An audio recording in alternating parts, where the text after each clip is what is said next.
סייעתא דשמיא נעשה ונצליח. Moshe, before he instructed Bnei Israel to keep Shabbat, he did one step. Moshe assembled the entire congregation of Israel and said to them, it says it in Shemot 35:1. So he assembled all of Am Yisrael. So why is it necessary to assemble everybody? To assemble the women, children, men, everybody? What's the point? So it comes to teach us that Shabbat is very important, and also the Mikdash is very important. But it's all not worth anything if there's no achdut, there's no unity, there's no peace and love to everybody. The second Bet Mikdash, which right now it's the 9 days, and we're mourning the two Bet Mikdash that were destroyed. So the second Bet Mikdash, why was it destroyed? It was just destroyed because of sinat chinam, which is baseless hatred. And the fact that it's not, the Bet Mikdash was not restored, is saying that we still didn't correct this avera. We still didn't correct this problem that we have of sinat chinam, hating people for no reason.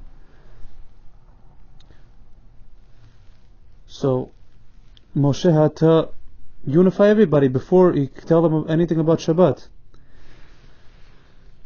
Yaakov Avinu had 4 wives. He had the imaot, the mothers, Rachel and Leah, and he also had their maidservants, Bilhah and Zilpah, the 4 wives. So the Chachamim said that the sons of Rachel and Leah, the matriarchs, they looked a little bit down on the ones of the maidservants of Bilhah and Zilpah. They looked a little bit down. Why? Because they were the sons of the mothers, of the actual wives of Yaakov. But the sons of the maidservants, well, they looked down a little bit, even though they were 100% tzaddikim. So we couldn't even notice, if we just looked at it, we wouldn't even be able to notice anything different, because it was so small, we wouldn't be able to notice. But Hashem knows even the smallest feeling. He knows the smallest thing. So Hashem wanted to get rid of this feeling. He wanted to get rid of this, I'm a little bit better than you. So what do he do? He says, how can I make it so that they will accept him as equals? He says, I will send them to Egypt. Send them to Egypt, and they will be slaves to Paro. And through that, every year they will come, since they went out of Egypt together, every year they will come in the Seder and says, Avadim hayinu b'Paro b'Mitzrayim. We were slaves to Paro in Egypt. And because of that, they're going to be equal, because he's going to say it together. It's as if everybody was together all on this. The question is, how can it's going very far. Just to prove a point, you're making full-on slavery for many years, back-breaking slavery, just to take away a little bit of looking down, of like feeling that you're better than someone else. The Chachamim said that no, it's not too much. It was 100% necessary to understand that making peace, to live with peace, is so important that it's worth it to make full-on slavery. It's so important. It's in fact one of Hashem's names. Hashem's names is Shalom, is peace. Shalom means peace in Hebrew. It's one of Hashem's name. So we see that Moshe and Aaron were the epitome of Shalom, of peace. When Hashem told Moshe, he revealed himself to Moshe, he says, go redeem my people from Egypt. Moshe kept on refusing. The Chachamim said that it was 7 days and 7 nights, full 7 days. full 7 days before he agreed.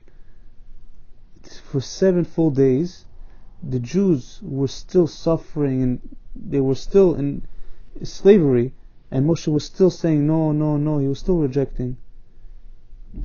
So what made him finally agree? Whenever Hashem says, go, don't worry, Aaron is going to meet you in the desert.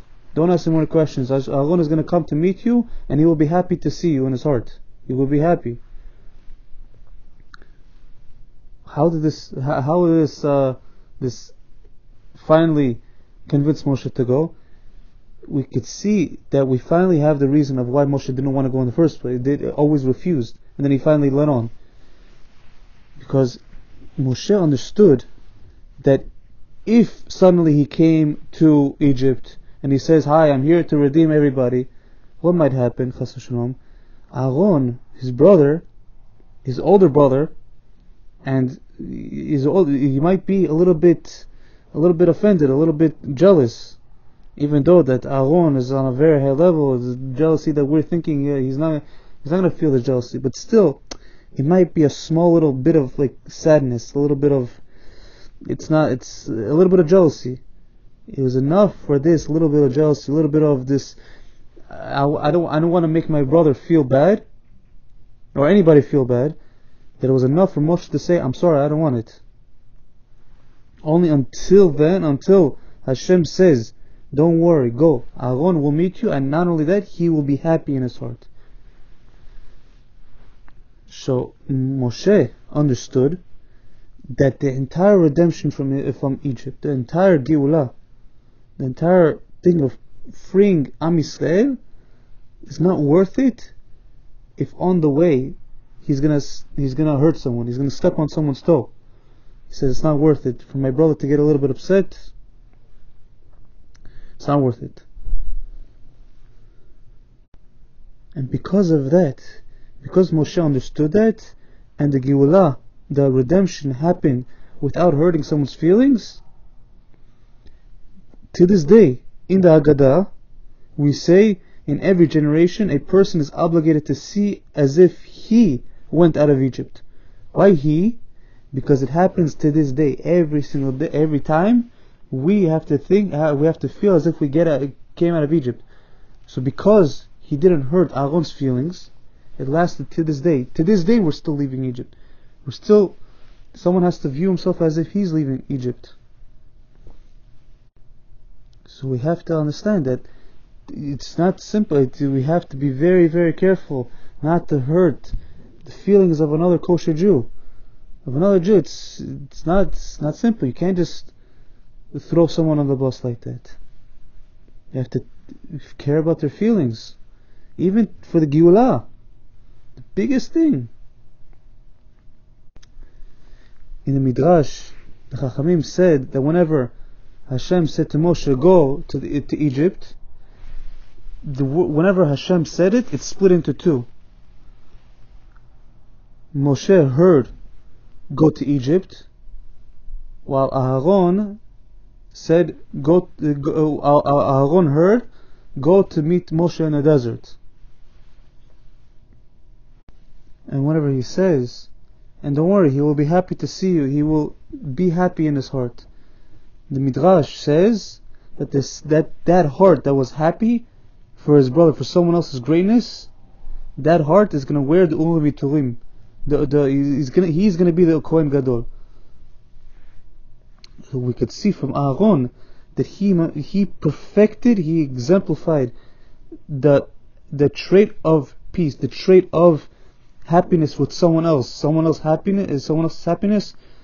He was the epitome of that. It says in Pirkei Avot, Hiלל Zaken says, be among the disciples of Aaron, loving peace and pursuing peace, loving people and drawing them close to the Torah. So we could see that the Mishnah, Masechet Avot, it says that Aaron pursued peace. He went after it. He didn't wait until someone came and said, listen, can you please make something, like make peace between me and my friend, this, that. What did he do? He went and he took initiative. He went to the people. He went to each of them, and he said to one of them, he says, listen, the other person just spoke to me. He said he's sorry. He didn't mean what he said. He wants to make up. He wants to make up with you. Then he went to the other one and he said the same thing. He said he's wrong. He wants to make up with you. Just make up with him and everything. This, that. So after the two met up and they became friends again. They made peace. Peace was restored with them. So with Aaron, he pursued peace. He tried to make peace with everybody. Whenever there was some type of disagreement, some type of machloket, he used to go and make peace. He was the one that went, not waited until they came. So much so that many, if someone was fighting, husband or wife was in a disagreement, he brought them back together, and many children came out from this, and they named their kids Aaron. But there's something we have to see, another thing that we have to see from this Mishnah, that it also says that Aaron not only pursued peace and made peace and everything, but he drew the people close to the Torah. Now there's one very important thing that a lot of people unfortunately do nowadays, which is sometimes whenever they're trying to bring someone close to Hashem, bring someone close to the Torah, bring them to learn Torah and everything, sometimes unfortunately they bring the Torah to their level. They bring the Torah down. They say this is mutar, this is mutar, this is allowed, this is allowed.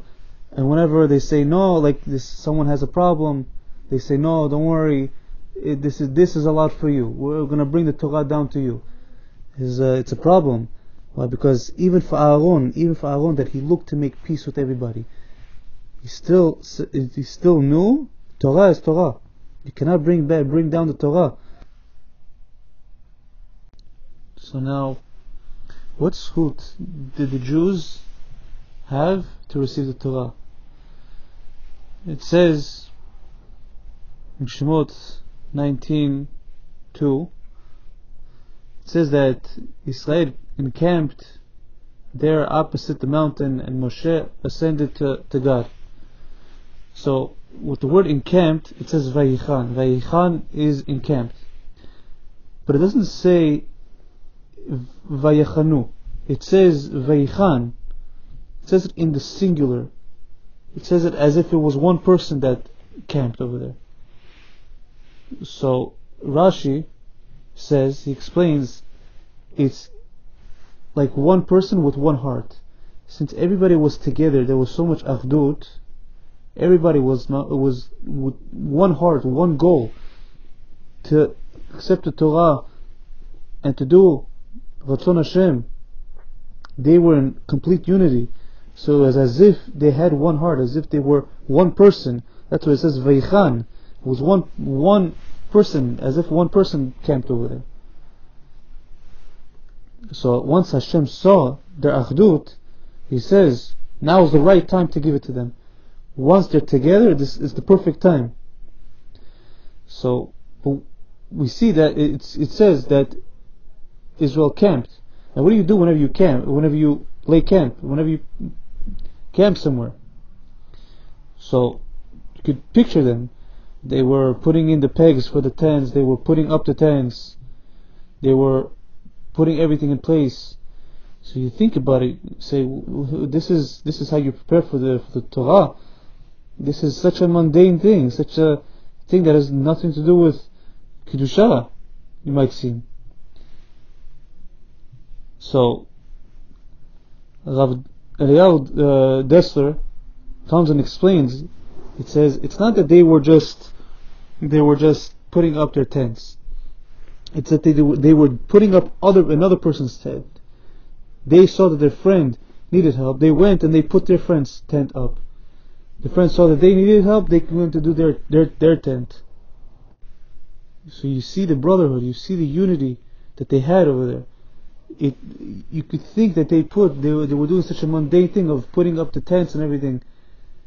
But the Torah looks and it sees, whenever you have unity, even if it's a mundane thing, it's still it's a very holy thing. So Hashem says, now is the right time to give it to them.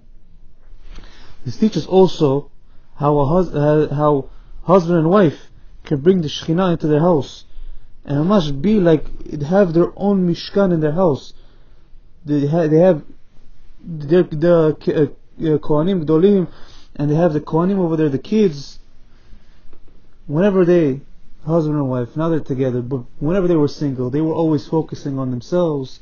They're focusing on their spiritual growth, their physical growth also. It was always about them. It was their mission, their thing to do. But now that they're married, what do they think? What's their mission? They're thinking, what does he want? What does she want? What does she want to eat? What does he need? What does she need? Is she comfortable? Sometimes it's about him or her. It's always about what does the other person want? What is the best thing looking for the other person? So because they're caring for each other, Hashem takes care of them both. The Shekhinah comes down in the family, in the relationship, whenever there is happiness, everybody's glad, everybody's full of joy. Not whenever everybody's sad or upset or angry. It's a problem. You cannot get angry. It's very difficult not to get angry. When something happens, she does something, he does something, it's annoying. Sometimes you wanna show who's boss. It's hard not to get angry, but it's even harder if you do. Why? Because Hashem will punish you both.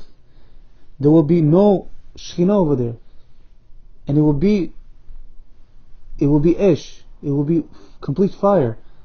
There will be no Shalom Bayit. Why? Because the Shekhinah is not there. So don't get angry. You don't want the punishment. Unfortunately, many times, many fights and divorces, sometimes one of the very big causes is the parents. The parents get involved and they cause all type of problems. They get involved with the marriage of their kids. So the parents have to understand, keep quiet. Stop getting involved, even if it's the best interest.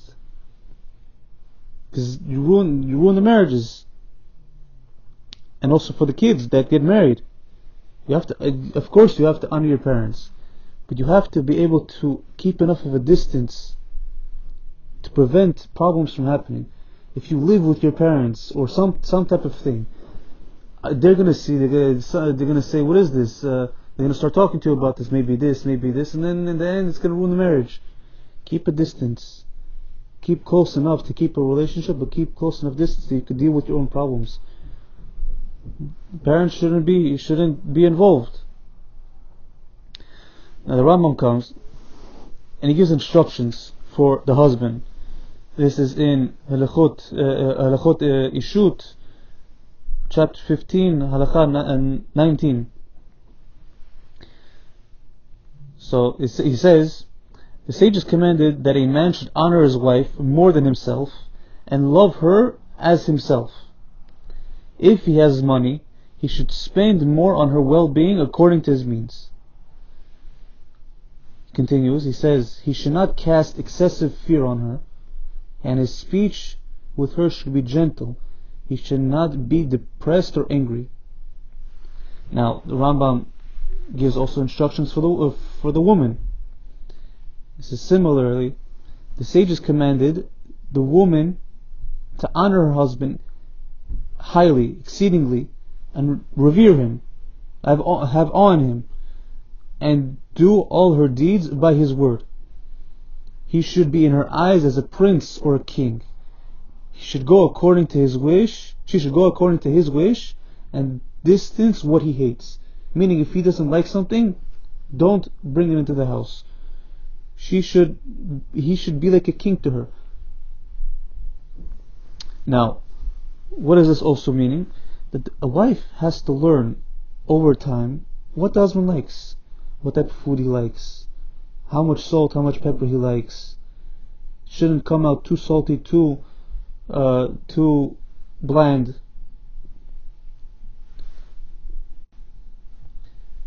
And the Rambam comes and finishes off.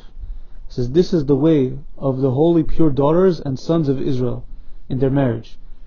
And in these ways, their homes will be fine and praiseworthy.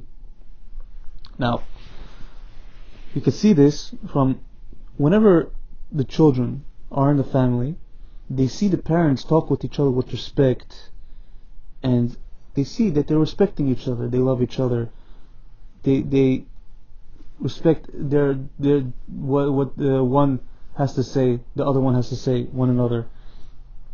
So because of this, the children respect their parents.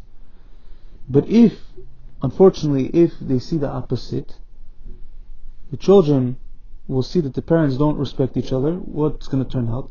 Eventually, the children will learn from this and become disrespectful people themselves. Shlomo Melech says in Kohelet, see life with the wife you loved all days of the life of your vanity. Now this is a little bit, it's not so clear, so we have to break it down. So why does it say see life? Why not just say live? Live with your wife, and on and on. Why does it say see life with your wife? So it's coming to say to see it, meaning look into it. Because if you look at it, it's very difficult to live with someone else. Especially man and woman, it's like totally different personalities, different species, if you could say that. So you have to look into it, study it, understand how to do it, Hashem sent you, the husband, sent you the spouse. He sent it directly to you. So you have to know how to live with your spouse. Even if you love your spouse, it says see life with your wife, with the wife that you loved, with the wife you loved. So what does it mean you loved? It says even if you used to love her and you no longer do, it says learn to live with the person that you once loved before. The Targum, the translation, an explanation of the Kohelet, puts it as see a good life. So coming to say basically to search for a way to make the way of living with the person enjoyable, that you should do it in happiness and serenity together. And it says all the days of your life, because the days are limited. When a day passes, it's over. You can never get that day pass. You can never get that day back. So, saying that you have to make the most of that day, every day that you spend, you have to make the most of it. And you have to understand, you have to know, there's nothing worth fighting for. Why? Because the whole world is vanity. It's nonsense. There's no point. There's no point of fighting for anything. We can even see with Shabbat. Shabbat, we see in Hashkivenu, it changes a little bit from the weekday. How do we see it? In the end, it says, spread over us the shelter of your peace. Baruch atah Hashem, blessed you are Hashem, who spreads the shelter of peace over us, over all His people, Israel, and over Yerushalayim. Baruch atah Hashem, haporech sukat shalom aleinu, v'al kol amo Yisrael, v'al Yerushalayim, amen. It changes. So over here it says peace twice. So even in the Mincha, we say in the Amidah, it says, Yaakov uvanav yanuchu vo, menuchat ahava undavar, menuchat emet ve'emunah, menuchat shalom, ashket ve'betach, menuchat shlema shata urotze va. So it even says, Yaakov and his sons rest thereon, a rest of love and free will, a rest of truth and faith, a rest of peace and tranquility, and of serenity and security. So over here it says peace also. So on Shabbat we always try to have the peace on Shabbat. Now, the way you greet someone on Shabbat is, you don't just say, hi, how are you? You say, Shabbat Shalom. Why? Because Shabbat is Shalom. And Shabbat, whenever Shabbat comes, you're supposed to light candles. The whole point of Shabbat candles is to promote harmony in the house, to promote Shalom Bayit, that it should prevent someone from falling, so that they don't become annoyed and then there's going to be a whole entire problem in the house. Shabbat is a time to cement the marriage, to make it that it stays strong, to spend time with them without any type of disturbance, without any type of phone calls or emails or any type of work, anything that have to do with work. It's just you, the Shekhinah, and your family. The Ben Ish Chai actually says that the rest of the week, the whole week, the body and soul are in a type of tug of war. The body wants to go for physical pleasures. He wants to go and do things that give the body pleasure. But the soul, the soul wants to go to do spiritual pleasures. He wants to learn Torah, want to do mitzvot and all the other things.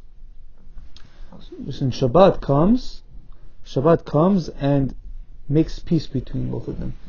Another thing of peace, it makes peace between the body and soul, because on Shabbat, the physical pleasure that you take on Shabbat, since you have the mitzvah of oneg Shabbat, it becomes something spiritual.